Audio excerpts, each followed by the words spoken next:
کیونکہ سوال ان کا اکٹھا انہوں نے کر دیا ہے جس میں نظر بد بھی آ سکتی ہے، جادو بھی آ سکتا ہے، اس میں جنات بھی آ سکتے ہیں. لیکن یہاں میں یہ بتاتا ہوں کہ وہ انہوں نے گھر بنایا ہے. انہیں یہ چاہیے کہ ایک مہینہ پورا گھر میں سورہ بقرہ کی کیسٹ باآواز لگائیں. پورا مہینہ ایک مہینہ سورہ بقرہ کی کیسٹ باآواز لگائیں.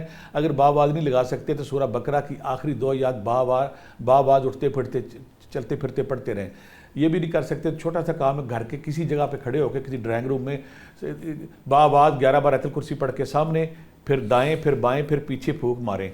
مغرب کے وقت گھر کے کونوں میں اذانیں دیں، یہ بھی افیکٹو ہے. میں 4-5 طریقے اس لیے بتا رہا ہوں تو کہ ہمارے دیکھنے والوں کے لیے، ہمارے بہت سارے لوگ یورپ اور انگلینڈ امریکہ سے ہمیں کال کرتے جو ان کے لیے آسانی ہے وہ کریں. عرق گلاب لے لیں، عرق گلاب پہ سورہ یونس اور سورہ طٰہٰ ایک بار پڑھیں، گھر کے دروازوں کے اندر بار سپرے کریں. ایک اور کام میں بتاؤں گا سمپل، جو بندے یا رقیبو یا حفیظو 500 بار، لا حول ولا قوۃ الا باللہ 500 بار، یا سلامو یا مومنو یا اللہ 500 بار پڑھتے ہیں، نہ پھر ان پہ نظر کام کرتی ہے، نہ جادو کام کرتی ہے، نہ ٹونا کرتا ہے، جنات کام کرتے ہیں. یہ سارے ذکر اذکار ہم نے بتا دیے. میرا بھائی اگر یہ کرے گا اس کی صحت بھی ٹھیک ہو جائے گی، اس کے گھر کے معاملات بھی ٹھیک ہو جائیں گے، اور اس پہ اگر کوئی جادو ٹونا ہے تو وہ بھی ختم ہو جائے گا.